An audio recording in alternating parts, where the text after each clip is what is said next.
Welcome back to the Impact Storytelling Podcast. I'm your host, Sabine Probst, and today I'm joined by animator and screenwriter Eloise Jenninger. Eloise Jenninger is a French-German film director, animator, and screenwriter based in London, specializing in connecting science and art for animation. With her background in ecology and conservation, Eloise is passionate about exploring the intricate relationship between humans and nature, as well as the impact of climate change on the world. She graduated from the National Film and Television School England, where she focused on directing animation, and her last film, The Last Garden, earned a Yugo BAFTA nomination. Eloise's work is inspired by her scientific training, having specialized in climate change ecology and conservation at Durham University. She deepened her interest in conservation through research on Armenian orchids at Kew Gardens, and by working as a science communicator. Her films are colorful, character-driven narratives designed to entertain and educate, helping audiences to reconnect with the natural world.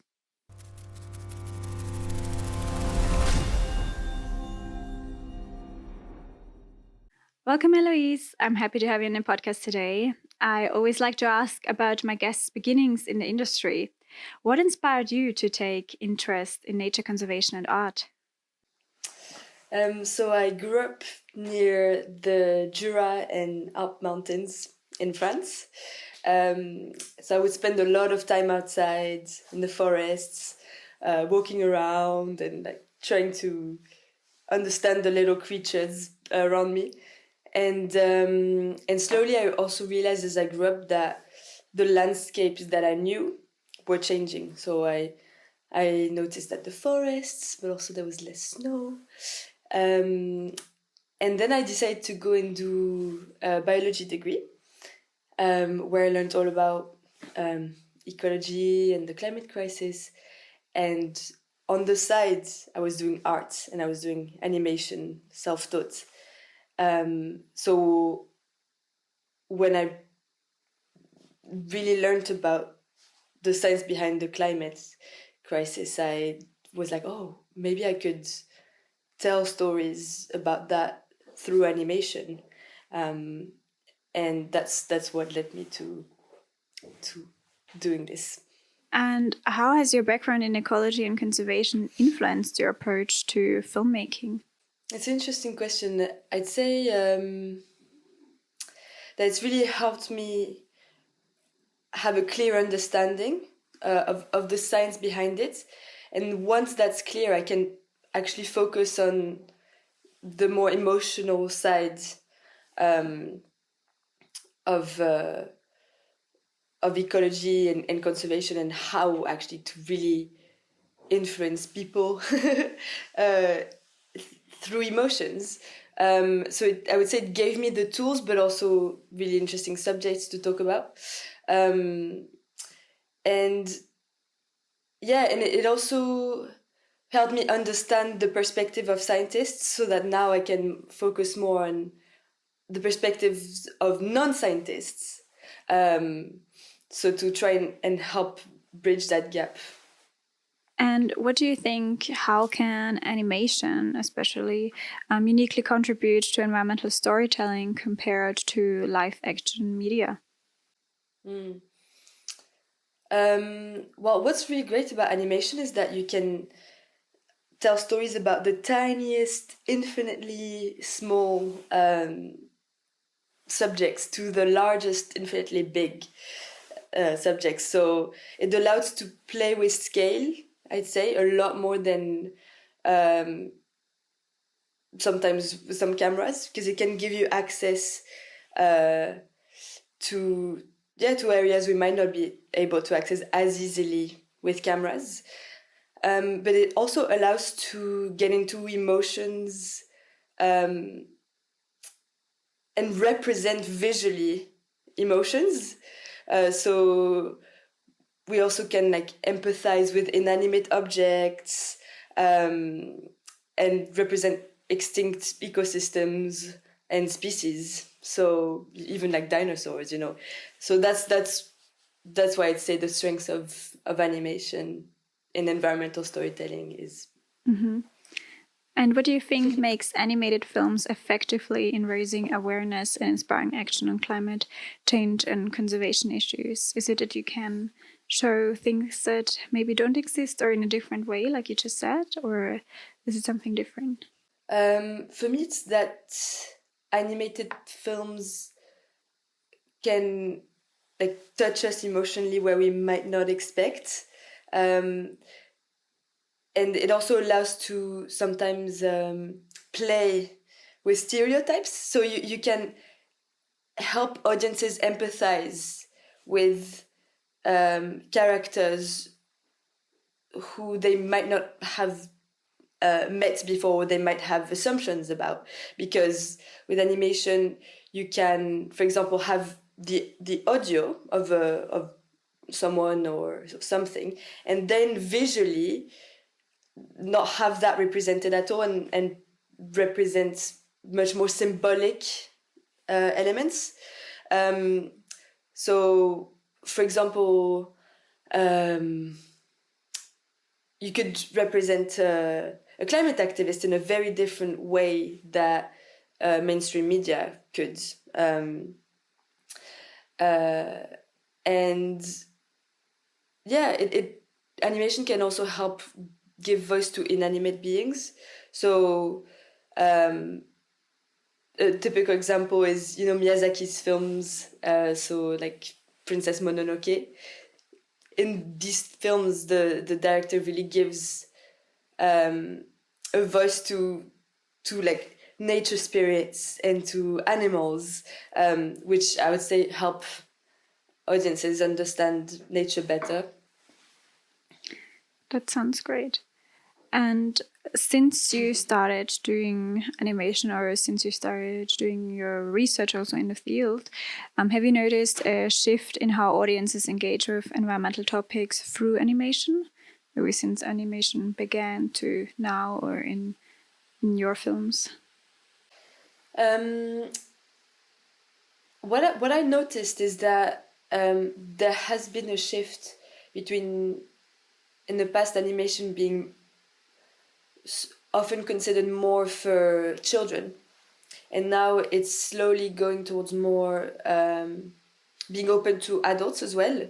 So I've noticed that there are more and more films that are aimed at adult audiences, which is great. And then I'd say that animation, it can also be a more playful. So I've noticed in the environmental field that we start talking more about hope rather than making films that are just doom and gloom. So the environmental animation film making industry has also gone towards that. I'd say that's a pattern I've noticed.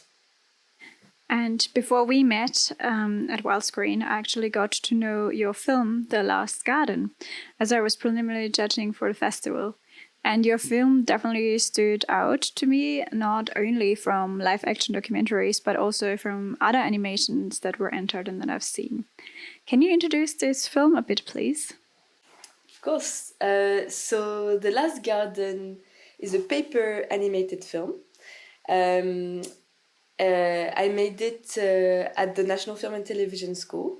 It was my graduation film for my master's, and I made it with an amazing team of creatives. And it's the story of Henry, who lives in a dark dystopian city. And he works there every day. His one escape is the community garden. So every evening he goes there to garden and enjoy a slower pace of life. But one day he finds out that this last community garden is going to get destroyed to build yet another big building, a commercial center. So he decides to do something. He starts writing letters, and he'll meet a protester for the first time, and they tend to clash a little bit. So it's his story and how to make change and different ways of doing it. And what inspired the story of The Last Garden, and how did you approach the themes of activism and community? So I knew I wanted to tell an environmental story, but it was weird because at the same time as I was developing the idea, an event happened not too far from where I grew up, in a village nearby, where essentially there was this really beautiful water ecosystem that was sold by the mayor to a promoter to build a commercial center. So like the beats of the story were there. And then very surprisingly, there was a group, very few people, like 10 people from the village that really wanted to do something about it. And they started organizing. And that was really surprising because for a small village like that, like it doesn't often happen in my area. So I thought, oh, this could be a really cool premise for a story. So that, I would say, is the context that gave way to the story. And actually, it might be interesting, but in terms of the real life story, now it's on pause. They managed to get a lawyer. We don't know if it's over or not, but yeah, it's on pause. The project is on pause. Yeah, which is nice. And to answer the second part of the question of how I approached themes of activism and community, the activism part was quite tricky because it's a sensitive topic, and I wanted to make sure that audiences who might not be activists themselves could reflect on it and see how they could do something about an issue that they care about. So the whole point of the film was for me to try and show that one can be activists in different ways. All you need is to fight apathy. All you need is to care about something, about an issue, and want to do something in your own way. So we worked a lot with the editor and the two writers as well, on how to make sure not to be, telling off or guilt-tripping people, but actually trying to deconstruct the stereotype around activism, basically. And I have some pictures here and clips that you sent me. Let's take a look, and then you can tell us a little bit more about it. Yeah, so on the left we have Henry, who is a 60-year-old worker with his tie and his letter, the letter he's been trying to send to fix the problem. And on the right, we have the big activist character who's 18-year-old. She's called Nargis. And yeah, right now she's quite angry. So hence why she's so big. And then we have Henry here again. Yeah, Henry entering the garden and enjoying the space. Beautiful. And I also have some behind the scenes photos. I have a question about the characters. Did you draw them first, and did you have like a couple of different versions of the characters at first? And how did you decide how they should look like, or what colors you're gonna use, and how the whole set is gonna look like before you started then cutting them out for the animations? That's a really good question. Yes, so before I started animating, so in pre-development, in pre-production, sorry, I was drawing several different character designs, really to find the exact one I wanted. So initially, for example, the character design of the young girl, she was a lot more round, and I realized that I wanted her to be more fiery, and I wanted that to be reflected in the design. So I ended up making her nose sharper, and her hair is also, there's 3 little bulbs that make her look a lot more, like sharper, like a rocket.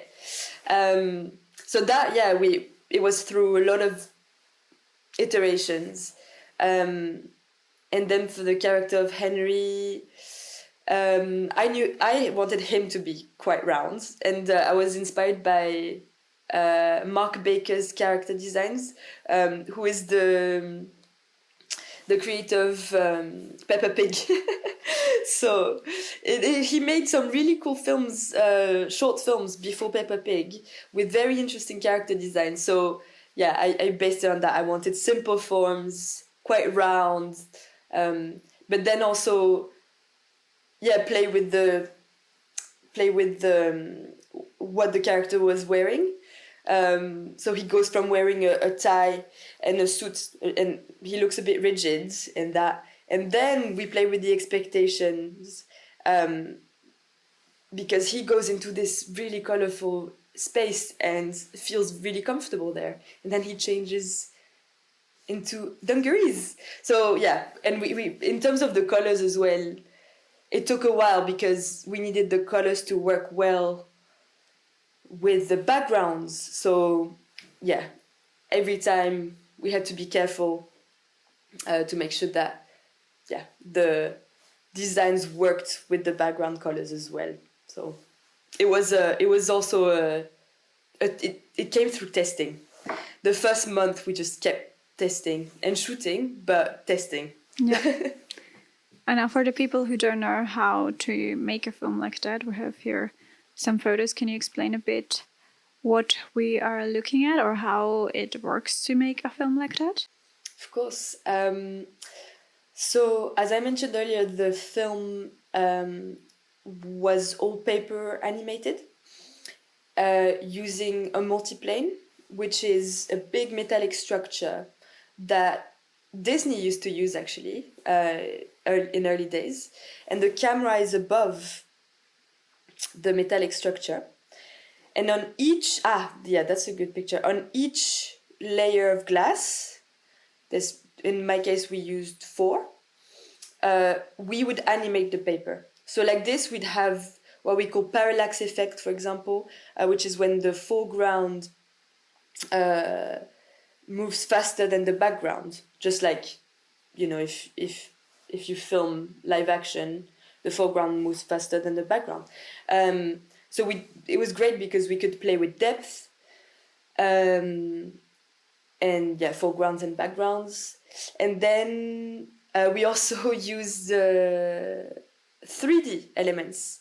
So we could have made the whole film flat, 2D, but we decided that it would be so much more fun if we could have some 3D elements. So for example, there's a moment in the film where the young woman slaps the letter out of Henry's hands, and we created a 3D effect like that, folding the paper so it gets closer to camera.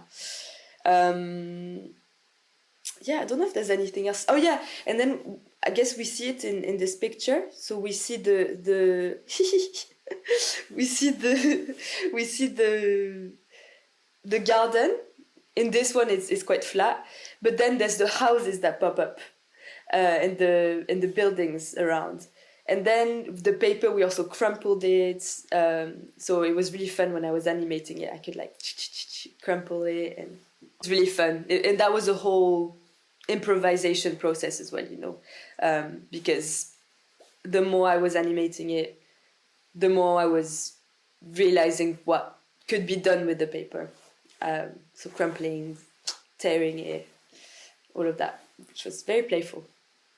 So this film is stop motion then, right? Yes, so it completely is stop motion.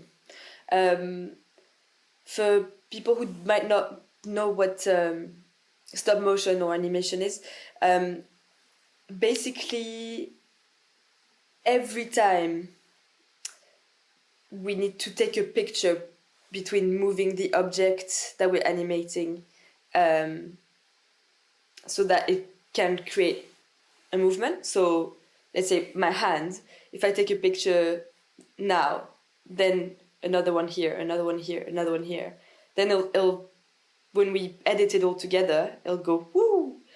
So it does mean that it's a lengthy process. We tend to animate about 4 seconds a day, sometimes more, sometimes less. Yeah, but it does mean that, yeah, it becomes quite magical, because you have objects that were completely inanimate, paper, that then come to life. Yeah. And in the picture we're looking at right now, I see a reflection of your head. What do you need to do to not get any reflections in the glass? Wow, Savi, that's a really good question. Because honestly, reflections were one of our biggest challenge. So I was working with a cinematographer called B, and just setting up the multiplane so that we wouldn't have reflections was really difficult, because you need to put lights around so that obviously you can have an image in the camera. Exactly, that would be good, because you're in a black studio. I didn't mention that, but you're completely in the dark. You had your lights, but then there's the issue of glass. As you mentioned, glass reflects light. So what we needed to do was find the best position for the lights, but then also we needed so much black tape to tape out the metallic structure. You can see there's little holes in the image. So really needed to put black tape all around that, to avoid seeing the physical camera in the shot reflected on a layer of glass. We also needed to put a black drape around the camera. It was a whole thing. And from time to time, in the final image, we'd notice a little reflection. And then we'd have to either fix it in post, which you never really want to do because it's lengthy. Or sometimes we had to redo shots. But yeah, that was a challenge.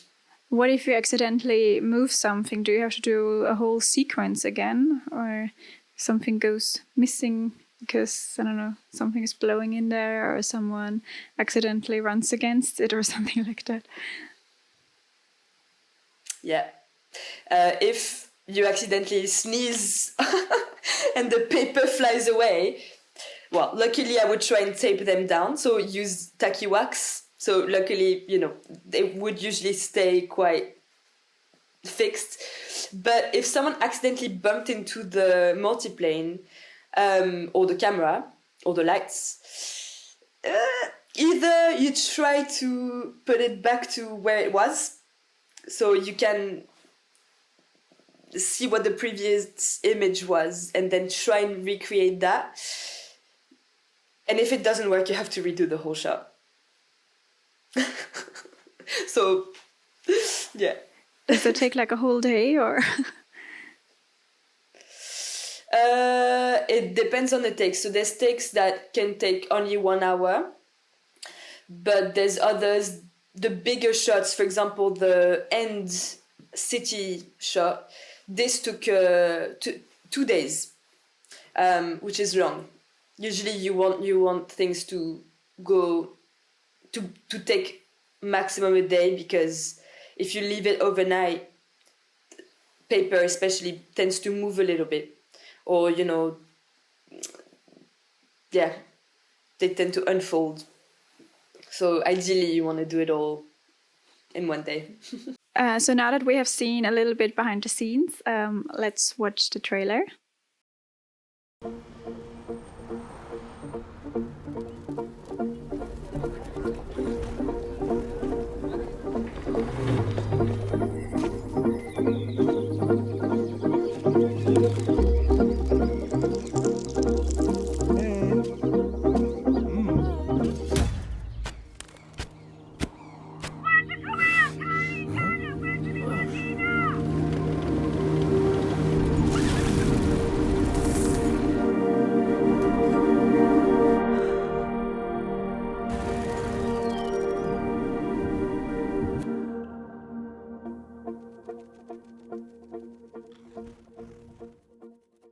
How does Henry's approach and the approach of the girl saving the garden reflect real-life world tensions in environmental movements?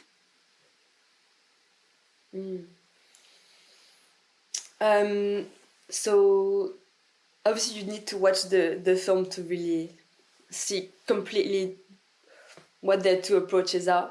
But essentially, to summarize, Henry goes for the more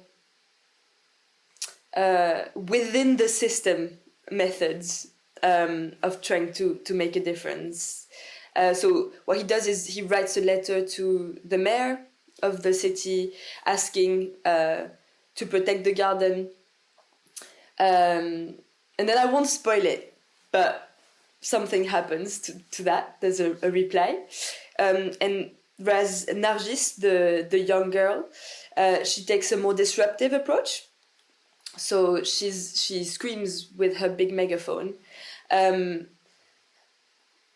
in a way, both could work. But the issue is that none of them really communicate. So they didn't organize. They didn't manage to yet create a movement. So that's something that we can see in the real world. Is sometimes we need people to organize and to really align within movements. So often it can be the case that within movements people disagree with each other's methods, which is okay. We all have different viewpoints, but it only works in their case once they manage to come together. And that's only when the rest of the garden community comes out of their apathy to join them, and ideally in their own way contribute to the movement. And also essentially the way what I see both Henry and Nargis each represent is Henry for me is the more diplomatic fringe of political movement or activist movement, whereas Nargis, the young girl, is the more radical fringe of the environmental movement. And what we need is both in the real world, always need both in order to actually create change. But obviously it comes with tensions. That also answers my next two questions. So very well explained. And can you explain why you choose paper multiplanes animation as the primary technique for this film? And how this technique enhances the film's environmental theme? Because there are so many different ways that animation can be used. Why did you use this technique to use paper and stop motion? I decided to use paper and stop motion because, first of all, it's very simple. I actually really enjoyed playing with paper in a previous project, a very short project, and I wanted to explore that further. But also, I was inspired by a book and by Matisse, the artist, Matisse's cutouts. And the book is called Matisse's Garden. And it was really, I saw it and I was like, wow, this is it. This is the style that I want for the film. Because it's so bright and so colorful, but also so clear, that I was like, okay, that's the style I would like. And paper for me made so much sense because obviously paper is made from trees, so it made a lot of sense for the environmental theme as well. And on top of that, paper is a very evocative medium. You can use it in many different ways. As I said earlier, you can rip it, you can crumple it, which would be so helpful in the destruction shots. So it was a combination of just thinking it was going to be a fun technique, and also it made a lot of sense for me. And I used also oil pastel. I was inspired by a filmmaker called Yulia Voitova, who uses a lot of paper and oil pastel. So for me, it was it just made sense. It made sense at the time. Yeah. And how do material-based animation techniques like paper multiplane create a different emotional connection with audiences compared to digital animation? Or do you think that people even perceive it differently and think about it differently? So I think it's an interesting question because at the end of the day, animation films are about story. So I think people will, if it's a good story, if it's a story that's understandable, people will appreciate it with whichever technique we end up using. However, I do think that in this case, the paper technique added to the film because it had an organic feel. So I've had a few audience members afterwards coming to me and saying, "Oh, it was great to have the textures of the paper, to really see the work that was put behind you." Sometimes you can see fingerprints on the oil pastel, and that's really fun. You can really see that there was a team of humans making it. So I think it does add to the film in that sense, because we see who made it basically, and I think in the context of the film, it was nice. It has a bit of a personal touch, and you can see the love that went into it as well, I think. And what factors influence your decision to use specific animation techniques in a project? The way I like to work is, for me, it all depends on the story, as I said earlier, because I've worked with 2D digital, I've worked with paper this time, and now I'm working with 3D techniques. And for me, it totally depends on each project. So I like to think about what effect I want, but also what the story is and how the technique might enhance the story. So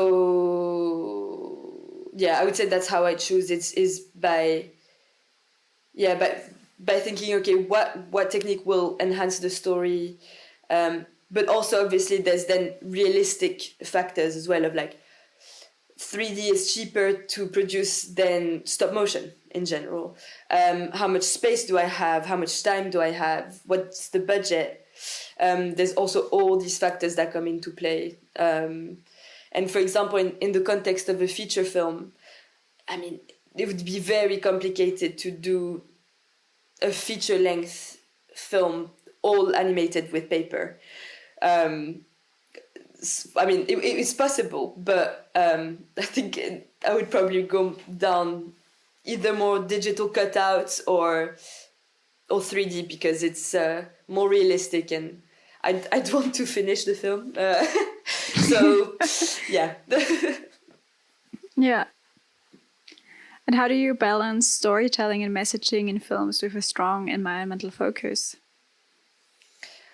This was a big question that we kept asking ourselves with especially the editor, but also the writers and actually the whole team.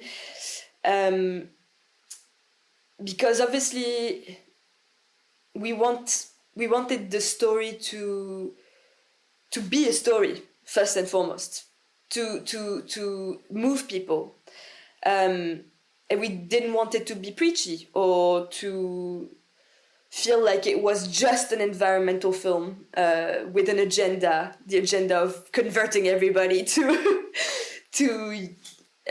joining environmental movements. No, first it is a story with characters, with emotions, that hopefully makes people reflect and makes people connect with the theme. So we had to really balance it out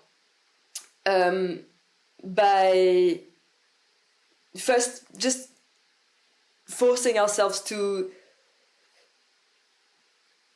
question whether audiences would empathize with the characters, whether they were believable enough, relatable enough.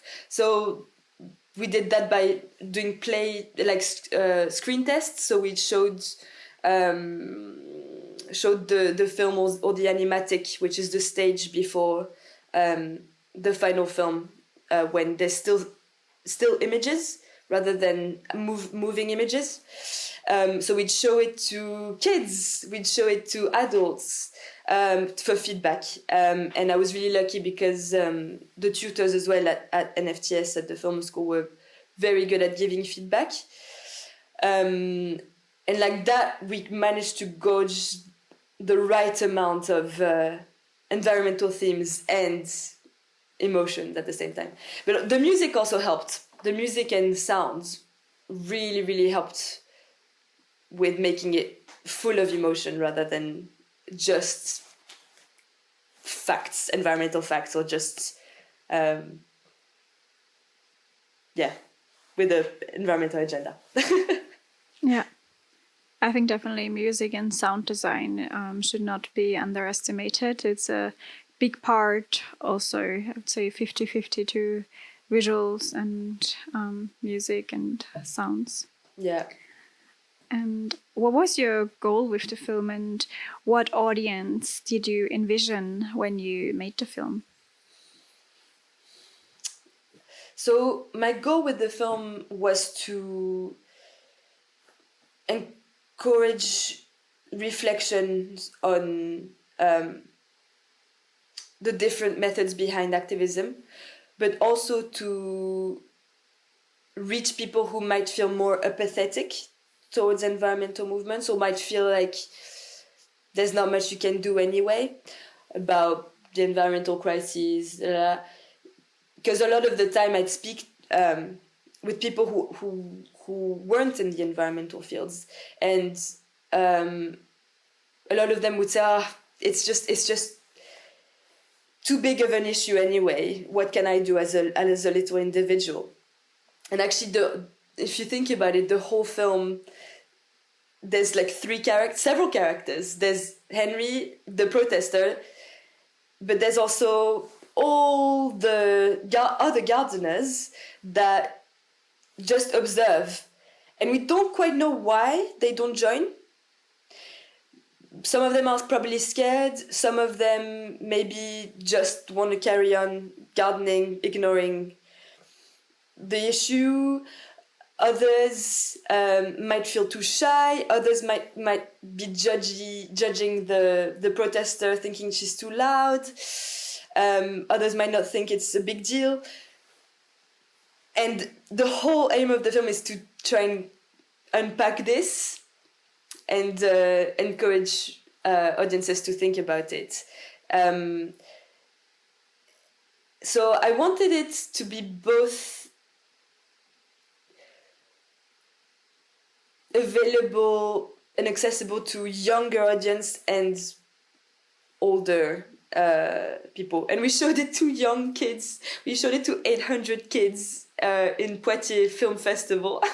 7-year-olds. Oh my God. And it was so sweet because they had so many questions afterwards. There was a Q&A, and it was interesting to see how they understood the film as well. So yeah, that was important for me. But I would say also one last thing is that the film was also for activists to also try and like bring empathy into thinking, okay, how can we make the movement accessible to everyone, and not just guilt trip everyone. But obviously there's this big movement currently happening as well.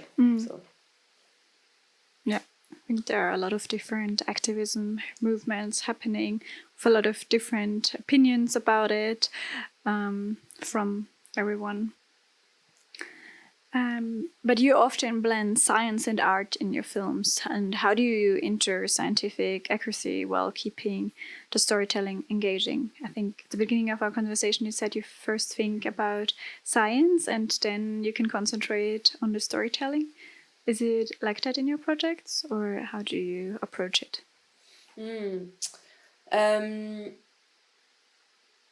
It depends on each project, to be honest.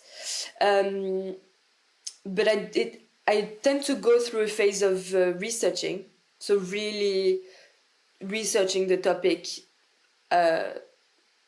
from a scientific perspective, but also non-scientific, like researching what current environmental movements are up to and where, etc. But in terms of the science, really make sure I have a good understanding of it, and then try and transform it into a story with actual characters that we can relate to. So that tends to be my process. And in your future projects, do you plan to explore similar themes of activism and environmental justice, or are there other issues you are eager to tackle? So I'm working on a few projects at the moment, on one video game, which is a little bit different. That is also tackling environmental justice. I'll share it with you. So that, yes. And then I'm also working on a feature animated film with another director, and in that case, it's more family-oriented, still with environmental themes, but from the perspective of a seal, from the perspective of an animal. So that's I would say even more playful. There's a lot of singing in it. It's also quite, so it's both playful and realistic in other ways.